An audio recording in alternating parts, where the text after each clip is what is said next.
Today, I'm talking about a really toxic personality trait, and that is talking behind people's back. You've heard that expression before. In fact, you have probably had the experience many times in your life in many different situations when you may have had the sense that someone in your circle, whether at work or in your family, in your personal life, someone is talking about you negatively behind your back.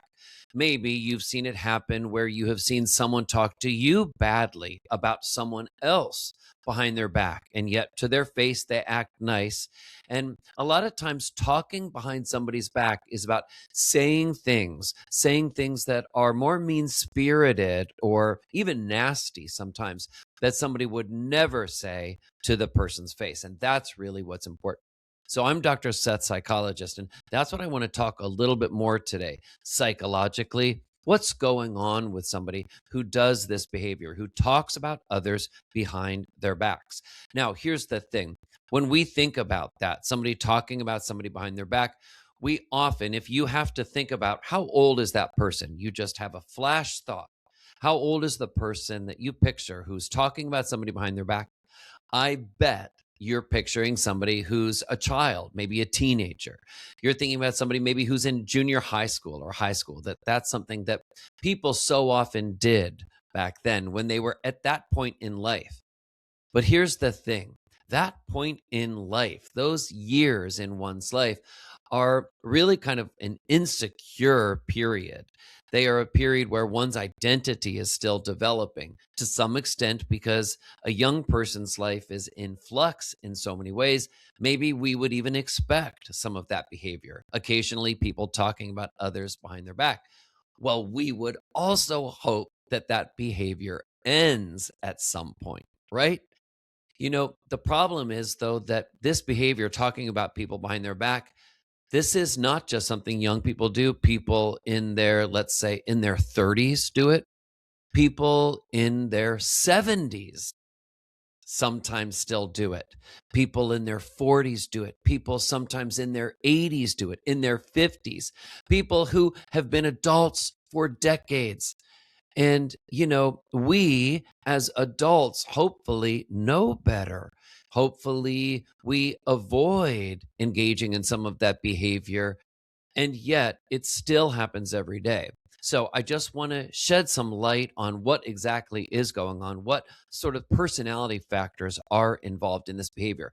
Why? So that if you are on the receiving end of it, if somebody you have found in your life is talking badly about you, so that you understand it better, I don't want you or anyone to take it personally.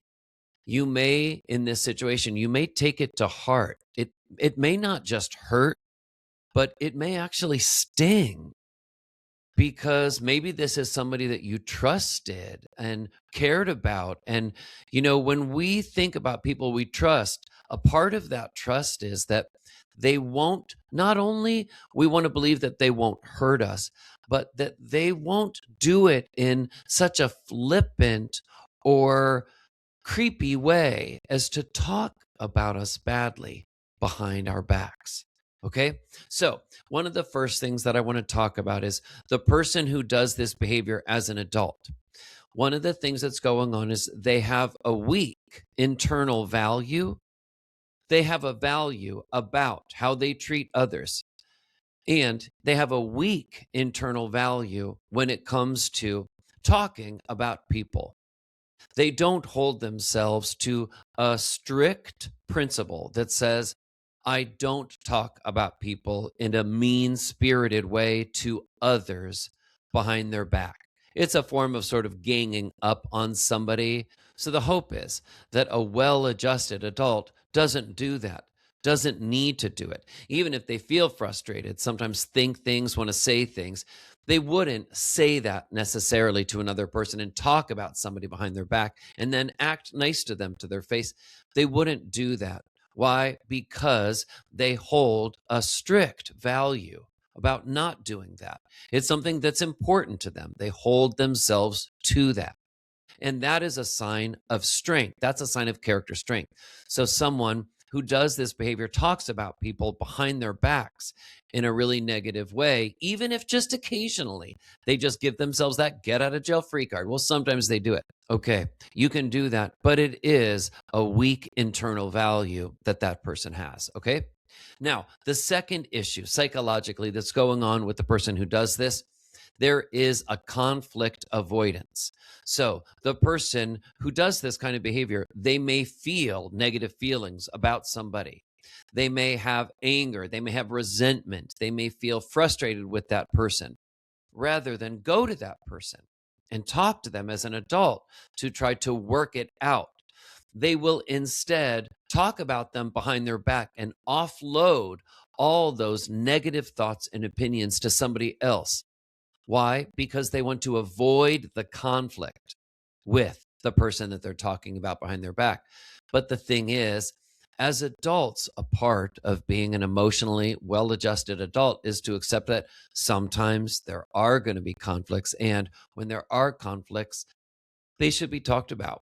They should be talked about. And addressing a conflict doesn't need to mean shouting, yelling, getting incredibly upset. Things can be worked out in real time. But that's one of the differences between kids and adults.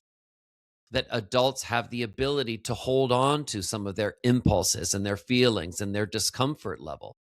They can sit with that and still work it out with someone else. Okay. So conflict avoidance is definitely something that goes on with people who talk about others behind their backs. The next factor that I want to talk about is social positioning.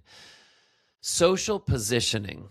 People who talk about other people behind their backs, they are always engaging in this sort of social hierarchical positioning. This person operates from the perspective of, I'm on your side, not theirs.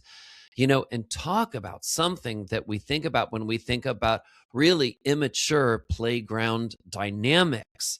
We need to kind of remind ourselves that we can do better than that we don't need to resort to social positioning to make ourselves feel better, to make other people feel worse. We don't need to do the in-group, out-group thing with each other because we're adults. The next factor that I want to talk about is selective empathy. Selective empathy. People who talk about others behind their back, they may have the capacity sometimes for empathy, but they don't really think too much. In the moments when they're talking badly about somebody, they don't really think much. They don't really let it register how that betrayal of that person might actually feel to them. They don't actually really stop and think about what that might feel like for that person if they knew that they were being betrayed in that way. And it is a betrayal. There is supposed to be trust in relationships where people understand that it is an emotionally safe space. So people who talk about others behind their back, they can do it, right? There's no policeman out there who's going to give somebody a ticket for talking about somebody behind their back. But you know what? The truth is, people don't really truly trust those people in the end. That's fine. They may be cast in certain situations in a higher social position. They may act in some ways like a leader in the group. Are they a leader, or is it kind of like a bully that deep down everybody acts like they like, but maybe they're even like a little scared of sometimes? But most importantly, that they don't really trust. How could a person really truly trust another? Truly, to not talk about them if they're talking about other people behind their back, okay? Now, the next factor that I want to talk about, I think is especially important, and that is about social competitiveness. It is covert, though. It is very, very covert in people who talk about others behind their back. They are not honest about it. But ultimately, they are socially competitive. They are always trying to look for an advantage socially over others. They may see somebody who is engaging in behavior who is asserting themselves too much, or maybe somebody who is starting to become a little bit too liked by others. And this can trigger the person who's really insecure and socially competitive. And so what do? They start knocking them down a social tier by talking about them behind their back. But ultimately, it's about social competitiveness. It is about not wanting somebody else to emerge as a leader, to emerge as special. Why? Because they need to be that themselves. They don't want anybody to be socially higher than them or to win in the social competition. They want to do that themselves. And then finally, the last factor that I want to talk about is this one, and that's loyalty of convenience. Not just loyalty, but it's got loyalty with a little asterisk next to it. Loyalty of convenience. People who talk about other people behind their back, they may act when they're with you like they are very loyal to you, like they care about you, like you can trust them, like they are consistent and reliable. They care about you, that you are different from the others, that their bond with you, their relationship with you is different. And, they kind of want you to understand when they talk about other people behind their backs, well, that's just them. That is not something that they would ever do with you. But really, it's convenient when they are with you to show loyalty to you. Just remember, though, that when they're with somebody else, because they're focused around what's convenient and feels right to them in the moment, at the time, it's conditional like that they will be loyal to that person and not you. There's always this sort of us versus them dynamic with somebody who talks behind their back. That's really what's going on inside their mind psychologically, is this sort of constant ongoing conflict, us versus them. There's always like some sort of little minor conflict or even internal warfare going on with this person. Picture like a giant cauldron, a giant pot in the background, and somebody just slowly stirring it. That is the person who talks about other people behind their back. That us versus them dynamic. It's always slowly being stirred. And what you need to remember, if you are on the receiving end of this with someone in your life, doesn't matter what part of your life they're in, how close or how far away that relationship is that you will probably be on the receiving end sooner or later that they talk behind your back too. If somebody's talking about somebody to you in that way, they're probably talking to somebody else about you in that way too. And I believe that people deserve better. I believe that really this is just a giant function of emotional immaturity.